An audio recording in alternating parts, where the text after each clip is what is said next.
Hello and welcome back to That Gym Couple podcast. Hosted by Cal and Lucy. This week we're going to be talking about our best advice for how you can best prepare yourself when you start out with a personal trainer or online coach. And we've also got a lovely little love story from our amazing listeners. Fantastic. Let's jump into the episode. Let's jump in.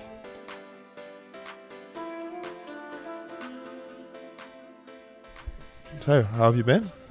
Good, thanks. How are you? Very well. We missed an episode last week. I know, we're terrible, but we were at a wedding, so... Oh, we were? Yeah. I was trying to think, what have we been doing? Time just flies. Yeah, we were at a wedding, and we could have put an episode out, but I think it would have been a bit rushed and probably not very good. Yeah, I would say we're perfectionists. It might not come across that way because clearly we don't have the perfect setup or schedule. But if we don't feel passionate about what we're putting out, we'd rather not. Yeah, I think we'd both rather have something that is a little bit more polished. Yeah. Rather than we just have to do something and then everyone's listening going well, what's the point in that? Yeah, exactly. Although we've had some really, really lovely messages this week from listeners saying, love your podcast. It's really inspired me to start running, which is something we never thought would come from this podcast. You know, if you remember, the OGs know that we were not runners at all. That's a very new thing in our lives. So the fact that this podcast is now, I don't know, we kind of wanted to inspire people to do anything really. Yeah. So the fact that we are inspiring some people is really nice. Yeah, and it does, as you say, comes out of left field a little bit and feels a little bit odd that we're inspiring people to do something that we... I guess that's why it's inspirational, isn't it, for them? It's out of our comfort zone, and if we can inspire one person... Then... I had a great run yesterday. Right. And you had a good... Don't throw me under the bus. No, you had a good run Tuesday. Yeah, do you know what? We are struggling. The running is actually going really well, but boy, oh boy, 3 runs a week, 4 training sessions in the gym. It's a lot. It's really hard, and I speak to a lot of people who do hybrid training now, and a lot of them who are runners and who they're the hardest bit is trying to find that balance. Some of them would say the hardest bit is finding the nutrition, but I feel like for me, it's definitely the balance. It's the balance of training right, training hard enough in the right areas. Obviously, the focus has shifted, and I think that's why it's difficult mentally because I'm so used to training hard in the gym. But now my gym training sessions not necessarily don't have to be hard, but take a step back to let my running do a lot of the work and the volume. And we don't want to have to give up our training sessions. That's still a massive part of who we are and what we love to do. So we don't want to have to sacrifice that.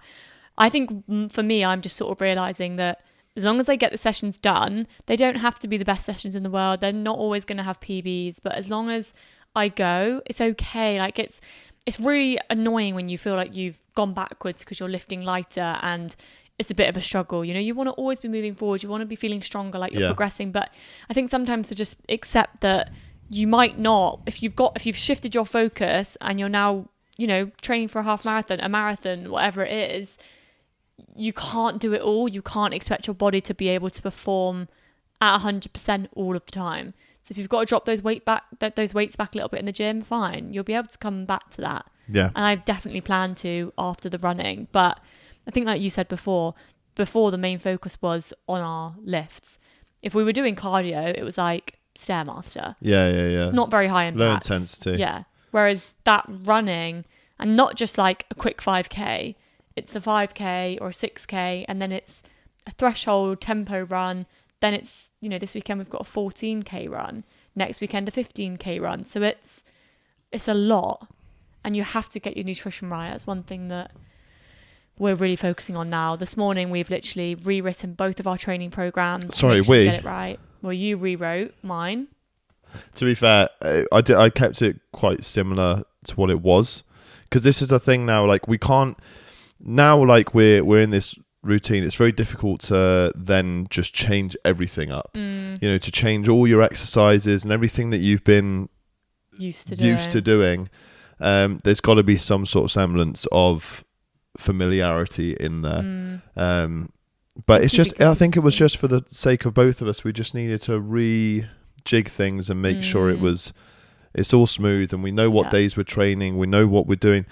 If we get to a day where we're like, I really can't be bothered to train today, we have contingency plans in place to make sure that either we keep ourselves accountable or we can push sessions back a little bit in the week. Yeah, I think, that's been my struggle. Like, I will admit I didn't run yesterday and I was supposed to, because I did a double session on Tuesday. So on Tuesday I did a push session at the gym, and then I did a 5k run.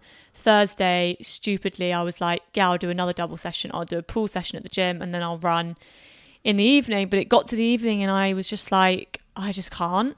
In hindsight, I probably should have skipped the pool session and prioritized the run. Like, the running is the priority right now. We're running to train for a half marathon. I shouldn't be prioritizing the gym over the running. Yeah. But I just don't know. It's really difficult. And then it's kind of messed up the rest of your week now, isn't it? Because you're like, oh well, what do I train today? What do I do tomorrow potentially? And just need to be a little bit more on top of it. But I also need to understand what my limit is. Yeah. Because it's not the same as it was. I need to remember that. I think Absolutely, I sometimes think I'm Superwoman, and I'm really not. Especially, and do you know what I've noticed at the start of the week? We have our easy run on a Tuesday. So we've done a long run on the Sunday. Monday, both of us tend to do a full body session, and I feel a little bit achy, but not too bad on the Monday, to be fair, after the long run. No, I don't. No. Then Tuesday we have our easy run, and which is never easy. It's just not an easy day, but and we usually do double sessions. So by the time we get to our threshold run on the Thursday, I'm knackered. Yeah, same. And I really need to remember that towards the end of the week, I am struggling. So either take some of the volume off at the start of the week and apply it to the end of the week. Yeah. Or apply most of the volume to the start of the week when I've got the energy, and just accept that what will happen at the end of the week will happen at the end of the week. Yeah, it's so difficult. And I did say because my brother-in-law is kind of like our run coach. We should really get him on the podcast. Yeah, he'd be really interesting. He'd be so good. But I was like, we're really struggling running 3 days a week as well as training in the gym. Because, he's like an Iron Man. He's crazy, but he doesn't train in the gym. So it's hard for people to fully understand that we don't want to drop that. But he was like, look, I would say we could scale back, but a half marathon is a long distance. Yeah. So ideally we will have 3 runs a week. And I was like, oh, okay. So we just got to suck it up. Yeah, exactly. It's not forever. The run is 7-8 weeks away now. And I think big news, we've exceeded the target, the fundraising target. We smashed it. So thank you to everyone who has donated. And honestly, if you haven't yet, please feel free to still do so. We're going to keep pushing with it, aren't we? I feel like children in need presenter. I know. Every little helps. It does though. And it goes a long way. So and we really appreciate it. Like it's not just like it's not going to us at all. Like it's a charity and something that's very close to our hearts, and it's really nice to see that so many people feel that they're able to share their own experiences and their own stories along the way. So it's awful, really, because it just reminds you how affected every person really has been by cancer. Yeah, and that's why it means so much to people, because it's hit pretty much everyone in some sense. Yeah. So as Callum said, we really, really appreciate everyone that's donated. It's going to mean a lot. Like I feel really passionate about us trying to make some kind of difference. Like we won't really, but just being able to say that we've contributed something towards, if you think about how far along they are now with treatments. Yeah. I think in another 10 years time, 15 years time, where we could be with exactly. Such an awful, awful disease. It's Yeah. Right. Yeah, well, that's the kind of running update. Any other updates from you? No, I don't think so. No, that's all we do, really. Run, train, eat, sleep, repeat. We did have a lovely wedding. Went to Manchester last weekend for a wedding. Yeah, it was very nice. Saw all my family. Yeah, that was lovely. And that's pretty much it. Living the dream. Get on to the listeners. Yeah, let's get into a listener's story. Okay, so I have a love story that a listener has shared with us. Thank you for sharing this. A love story? Well, I've A love story? I think they met in the gym. Oh, okay. So I think they shared it because it was similar to the way that we met. Okay. it's anonymous, so I don't know their names. I've always been really into the gym, and I'd say I'm a pretty confident gym goer, training most days of the week. I'm listening. One day I noticed someone I hadn't seen before. I could tell he was new because he looked a bit nervous and lost. I didn't mean to keep looking, but he was pretty fit, so I gave him the occasional look. When I looked again, I noticed he was struggling, and it looked as if he was stuck. He looked around in panic, hoping no one noticed, but of course I had seen the whole thing. I couldn't not go over at this point, so I went over and just said, "Do you need some help?" He was completely mortified, but nodded, and I showed him how to properly adjust the machine and offered a few tips. From then on, we started seeing each other more often at the gym, always sharing a joke or two. What started as gym banter soon turned into longer conversations, and before we knew it, we were grabbing coffees or smoothies together after our workout.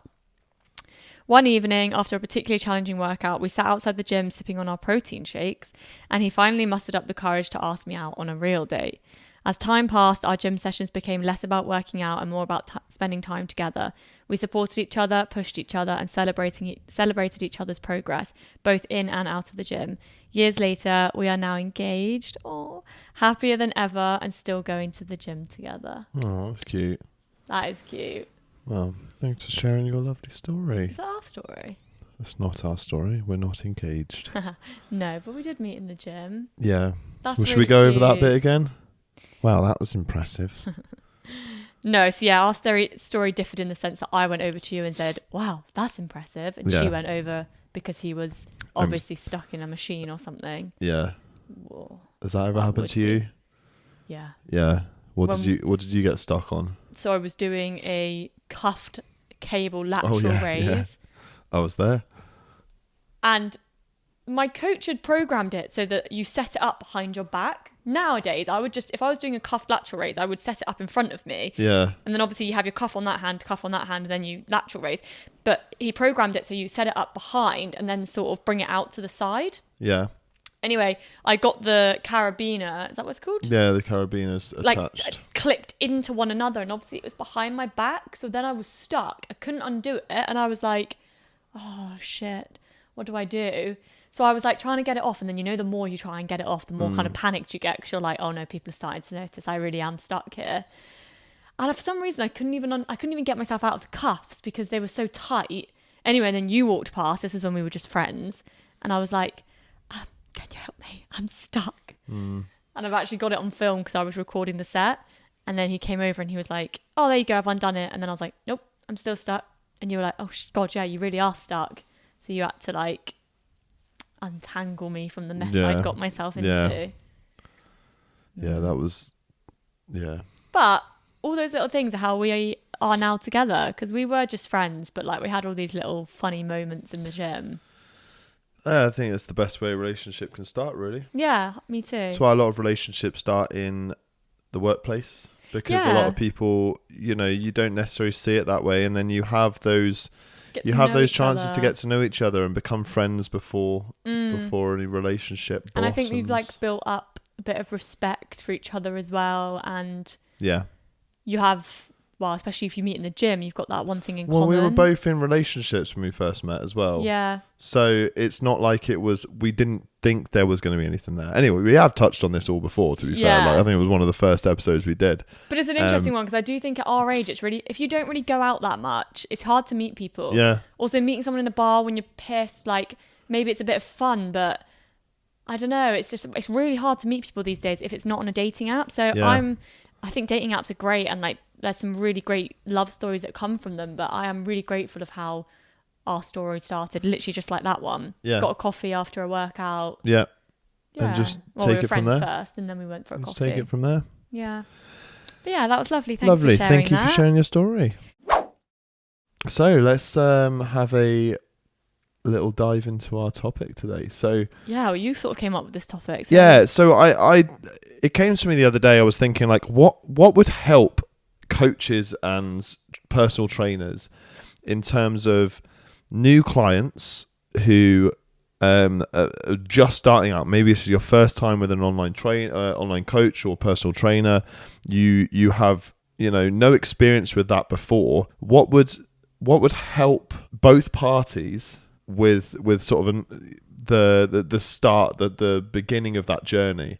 What sort of things could you do that could set you up for the best possible outcome to get started? Like, rather than just kind of coming into it absolutely blind, how could you help yourself kind of hit the ground running almost?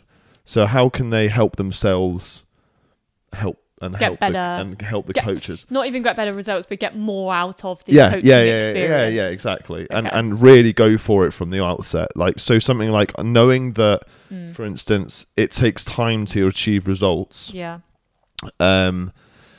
And obviously that does vary person to person, and how much effort you're putting into the training, and how low of a calorie deficit you are, or how high of a calorie surplus you're in, or whatever you're training for. But it will still take time.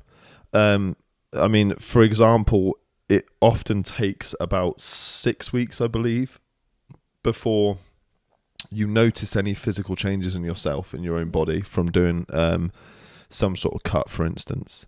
I think people expect to kind of do a couple of training sessions, come home, look in the mirror and see a difference. Yeah. And it just doesn't work that way. And the problem is, you as a person are less likely to see those results. We'll see it before of course, you will. Yeah. And absolutely. that's our job, to be able to point that out to you. Yeah. Because you see yourself every single day. So you're used to, especially if you're taking multiple pictures a week, or if you're doing multiple check-ins. Well, yeah, exactly. And which you will be doing more when you're on a fitness journey. Yeah, everyone does, because you're like, I want to see the progress. I want to see it start coming. But you might see it in the scale weight. You might not see it in the scale weight for a while, but there's other measurables. This is why we have loads of measurables within coaching. If you're being asked for just one, it doesn't always show the full picture. Yeah. So you might physically be looking leaner, but the scale weight might not be changing much. But then your measurements might be going down. So actually, there's or the other way around. Yeah, or the other way around. There's so many different factors at play. Yeah, and I think amongst that, one thing I would definitely say, and it's something I do say to my clients a lot, is, you kind of touched on it there, but you get out what you put in. 100%. Like, that is such a key thing to know when you start, that if you put in the effort, if you go and execute the plans to the best of your ability, day in, day out, not perfect, but as best as you possibly can, you will get much more out of the experience. You will get better results. Yeah, and absolutely. Like, it doesn't even matter if that is with the whole program or the training sessions, or you're really in. Everything has to be worked on to some level. Yeah, and sorry to interrupt, but like, just while I have the thought there, not even just the plans, but also communicating with your coach, checking in, filling in the correct forms that they want you to fill in. There's no point half-arsing it, because you won't get the same results. I mean, if you do, great, but it's a partnership. It's, especially with our coaching, it's about being able to communicate and feeling really comfortable with your coach to talk about the issues or the struggles that you're having. If you give 100% to the coach gives 100% to you, the whole process works better and you get better results. Sorry, I'm just going to mute my phone because it keeps going off. Put it on airplane mode. I just put it on D&D. Do not disturb, yeah, and I think that with the communication, I think that was kind of one of my next ones, is absolutely that is so vital. It's so important to let your coach know, or your trainer know, when you are going through certain things or you're having issues with certain things. There's only so much we can guess. If you've gone quiet for a week and we're trying to reach out to you, or you've missed a check-in, you're not logging the training sessions, we can only assume that something's gone wrong, but without letting us know, we're not mind readers. No, exactly. We can adapt things, you can change things. If you're really struggling with being on lower calories, or mentally you're struggling on being higher calories, for instance, or maybe you're really tired from all the sessions, you're feeling really fatigued, just let us know. Let us know. We can drop the sessions down, we can drop the volume down, we can raise the calories, lower the calories, whatever you fancy.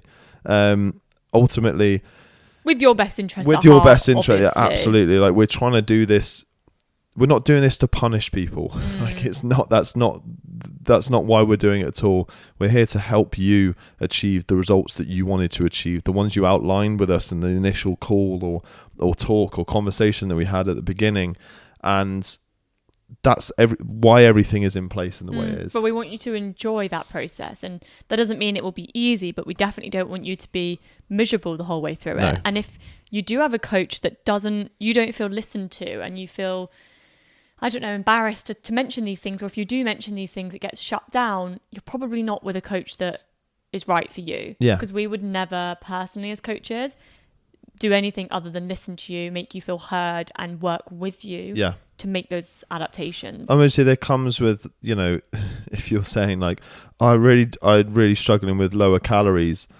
but your goal is weight loss, and every time you have a drop in calories, you're like, this is really difficult, I don't like doing this. You have to understand that is just the process. There are other ways that you can deal with it. Of course there are, but it's understanding that there are certain practices that have to be in place in order to achieve certain results. Yeah, absolutely. And being able to explain that to you so you understand it, reminding you that it's not forever. It's for a maximum of time to get to that goal. But that we might in that situation be like, right, okay, if you're on these calories, it's leading to like binging, for example.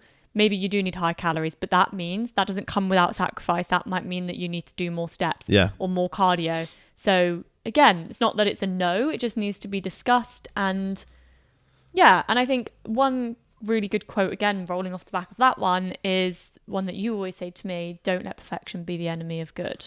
Yeah, like good results are great.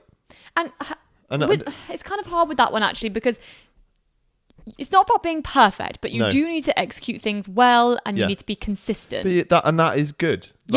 I feel like don't let perfection be the enemy of great is a better, because good kind of doesn't quite cut it. But you can hit everything bar a couple of like 80-20 yeah, maybe. Exactly. If you miss say 10% of what you're supposed to do, you couldn't quite fit this exercise in, you didn't have time in the gym, or you did most of this but you couldn't quite, you went over on your calories on this or under on this, and fine, as long as that is not a habit occurrence. And that's the thing, like I saw this the other day, it was another coach saying, actually let me just see if I can quickly find it, because it was really really quite I was like, yeah, that's absolutely right, like we are all in this same spot. Your coach has eaten Domino's, drunk wine, skipped the gym, and missed their steps. Loads. The reason they look like they do, they don't make it a habit after. And that is exactly it. Love that. That is exactly it.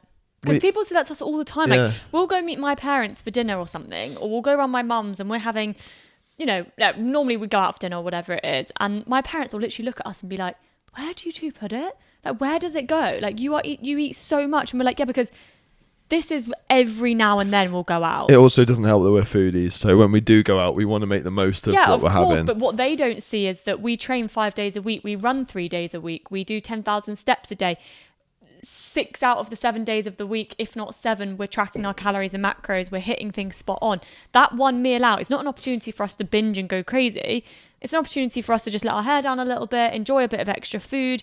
But it just makes me laugh that they're always like, I don't understand how you guys look like you look, and look how much you eat. And we're like, because we don't eat like this all the time. Yeah. Like, this is I don't really like to say treat, but it is a bit of a treat, because they don't see what's going on every other day. No, exactly. And that's the balance that is really important to us, and it's important that we communicate that to our clients. Yeah. But there always does have to be a bit of sacrifice. But if you have a wedding, if you have a really important family meal, we'd never expect you to miss out on that. Depending on your goals, obviously. But I still wouldn't expect them to miss out on that. I wouldn't expect them to. I think you've got to be okay with the level of sacrifice. Regardless of the goals. And most of the time, if people have a wedding event coming up and it's important to them that they go and they enjoy themselves, that will be something that they outline to us. And typically that's what they're building up towards usually. If there's some big event like that and it really does mean a lot to them, that's something that they want to train towards. That is their one of their end goals. That is one of their points that they have, outlined as a marker in their training program. But that can be, we've got to be careful with that, because typically we we don't want to just work towards that holiday or that wedding day. That's nice to have something in the diary, but we want it to be longer term than that. We don't want you to go on that holiday and then forget everything you've learned, or have that wedding day and then go back to all your old habits. We want it to be sustainable. Yeah. And that's all part of it. It's about having those weddings, celebrations, holidays, and then still coming back and getting right back on top of things. That's how you understand how to create a lifestyle. Yeah. A healthy lifestyle. Next one.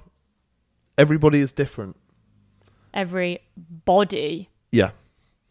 Like every single body is different in the way that they manage macronutrients, water levels, weight, sleep, training, stress, ability to recover, stress, anxiety. But also like physically, your body, how my body might respond to one thing is completely different how Callum's body might respond. People have intolerances to food. Yeah. People hold more water. Yeah, absolutely. There's so much hold more. Fat in different areas. There's so much, and you should never compare yourself to another person. The one thing that I like, and this going to obviously the main topic of this is what you can, make sure you kind of bring to the table when you start with an online coach or a PT. One thing I'd never advise would be, and I've seen this before, where coaches or PTs will ask a client like, "What's your desired body goal?" And like send me a picture of like a body type that you like, or no. Could you imagine? No, that's awful. Like, I send a picture of like Hugh Jackman from Deadpool and Wolverine. Yes, please. I mean, yeah, of course. I will take that. But he's a completely different body type. Yeah, I actually have had that once before. A girl sent me a photo of someone on Instagram. Like, I want to look like this. I want to look like this. And I was just like, that's not a healthy way to look at this. No, not at all. It's almost, it's like sometimes when I want to go and get photos and I'm like, I really want to get a photo like this. Worst possible thing you can ever do, because it's never going to be the same, because I'm a different person. So you're just setting yourself, maybe a bit extreme, but kind of setting yourself up for a loss. Yeah. You do not have that person's body. You have no idea what they did to get that. And even if you did the exact same thing as they did, you'd still look different.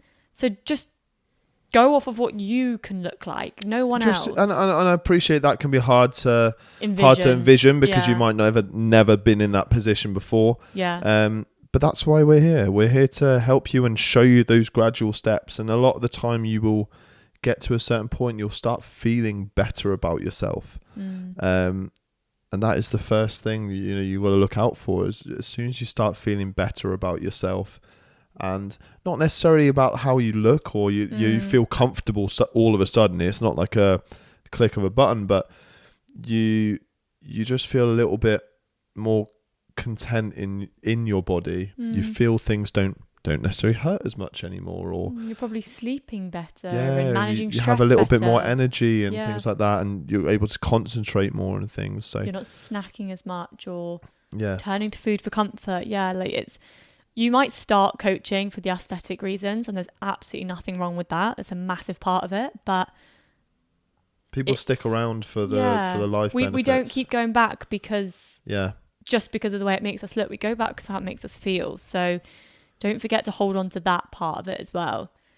I had one. What was it? I don't know if we've kind of touched on it, but also one thing I would say is, because I've had it, and I'm not here like calling out any of my clients. I love every single one of my clients, but I have had clients in the past who I kind of feel like come on board and think that it's either going to be easy or that, like, I don't know, like I can do it for them. What's that saying? You can lead a horse to water, but you can't force it to drink. Yeah. Realistically, as your coaches, all we can do is give you the tools, give you the support, guide you, support you. We cannot do it for you. That was one of my ones, to be fair. It was like, you've actually got to do the work. Yeah. As hard as that is. Yeah. And I think some people come on board not really thinking that. I mean, yeah, it does baffle me sometimes that people will come on board, they don't check in, they don't do the sessions, and you don't really hear from them. They don't communicate. And it's sad. It's very sad because, we want to help. We want to be able to do everything we can We wish we could click our fingers and you'd be Yeah. at your goal. Honestly, we Wish I love could do it for you, to be Yeah. honest. Like, you know, We'd love to make it as easy I as love possible. training. So, if, you know, for those out there who don't like training, I love doing it. If I could do that side of it for you, fantastic. But I can't. I can't. I can give you the tools to do so and to try and make it a lot easier for yourself. And we hope that you do get to a point where you love it, because otherwise it will be a very miserable and long journey. Yeah, absolutely. Well, that's it, isn't it? It's just being able to just do the work, know what it takes. And on the flip side of that, if you are, for instance, just starting out with a coach and you've not really got much experience in the gym, or you're thinking about getting a coach and you don't really know, like, obviously it is the coach's job to help and assist you and guide you and give you that sort of confidence on the gym floor and things. But if you have just started out in a gym and you're not really sure what to do, try and familiarize yourself with the gym that you started out with, the equipment. Even if you just go and make a list of everything that's there, that would massively help, because obviously the whole point of the online coaching space is that it is remote, and we don't necessarily know every piece of equipment that's in your gym. Yeah. All gyms vary in terms of what equipment they have, what brands it is, how it works, and it's, you know, it's really handy to just stand in the gym and just record a video of sometimes it feels a little bit uncomfortable doing that. But or just as I said, just walk around and just write on your notes, like shoulder press. Or maybe even ask, like, I don't know if you might be able to answer this, maybe one of the people that work at the gym might have a kit list. Of course they'll have an asset list most of the time, which, you know, is handy. It just gives an idea of exactly what equipment's there, so when the coach comes to writing your plan, they know exactly what you've got, what they can program, how it works, and where things are that in relation to each other. I think as well, it's important to kind of understand, and you might not understand this until you fully start with your coach, what level of support you're going to need. Like, some people will literally need their coach to schedule their whole week for them. Arguably, like, you kind of need to be able to do that yourself. But maybe at the start, you literally need your coach to say, right, on a Monday you're doing this, Tuesday you're doing this, Wednesday, so on and so forth, because you just need it laid out for you to make it as easy as possible. Other people, that just doesn't work for them. They've got kids, the routine changes, it's half term. So for those people, it might be a little bit more like, this is your plans. You decide when it's going to suit you to get these done. As long as you get those 4 training sessions done, your 2 cardio sessions and your 10,000 steps, I don't mind when you're doing them. Take your rest days, and that's kind of enough. So I think you've got to kind of go into it and communicate, I think I need this level of support, or no, that's cool, I can crack on with that. Because as we said, we're not mind readers. So, and like, we could, you know, arguably we could put it in a form that you fill in, like, how much support level do you need? Yeah, that's a really good idea. Just have a question maybe in the questionnaire that says, what level of support do you feel that you need? Like moderate, you know, less or whatever. high. Yeah. And but then, you know, how much can we could do that, and you could be like, I need loads of support. Actually, you don't, but as long as you communicate with us, that's fine. Yeah, exactly. My last one is, I know we have spoken about this on the podcast before, motivation levels drop sometimes, and discipline is the thing that keeps you going. So as long as you are committed to achieving your goals and you are disciplined with that, we understand that not every day is going to be a walk in the park. Not every single day you're going to get up and feel a spring in your step and a want to go train and you know, resist all the cravings that you might have, or the snack drawer or cupboard. I'd advise you get rid of that immediately anyway if you're on a cut. Just don't buy it. But yeah, you know, that's understandable that you're not going to feel 100% every single day. I don't. Lucy doesn't. And it's just knowing that if you are disciplined, the motivation doesn't matter, because you might not feel like you want to train that day, but you'll still go do it. Yeah. You might not feel like you want another lunch, which was the same one that you had yesterday. It doesn't have to be that way, but you might feel that you want variety in your lunch or dinner, or however it is. Or you really want a takeaway. I think that's what I was getting at. But your discipline will stop you and keep you on track. It's so important to have that discipline, and understand that motivation is kind of what gets you through the door. Motivation is what got you to message the coach in the first place, or start a gym membership, or start training for a half marathon, for instance. But it's the discipline that keeps you going. Yeah. One of my favourite quotes to finish on is, "Nothing worth having comes easy." So if it means something to you, if it is worth having that goal, if it's going to better your life, which it always will, it's not going to be easy. But you got to commit yourself and get it done anyway. Yeah, absolutely. I couldn't agree more. Nice. Well, I hope you all enjoyed and learnt some little things that might help you if you are starting out your journey, or maybe things that you could use if you already train with an online coach, or you feel that maybe you could have that communication a little bit better with them. It might not be on your side, it might be on their side, and perhaps that's something you should consider, finding someone who suits you and suits what your goals are. And if that's us, you can head to both of our Instagrams, and the link in our bio will always be there to book a free consultation call with me, usually, and you can get the opportunity to work with either me or Callum, lucky devils, and achieve your fitness goals. Fantastic. Well, I think we need to have some lunch and then go off to train ourselves. Yeah, full body, let's get it. Well, have a lovely week, and we'll see you next week. Talk to you next week. Sorry? Bye. Ciao.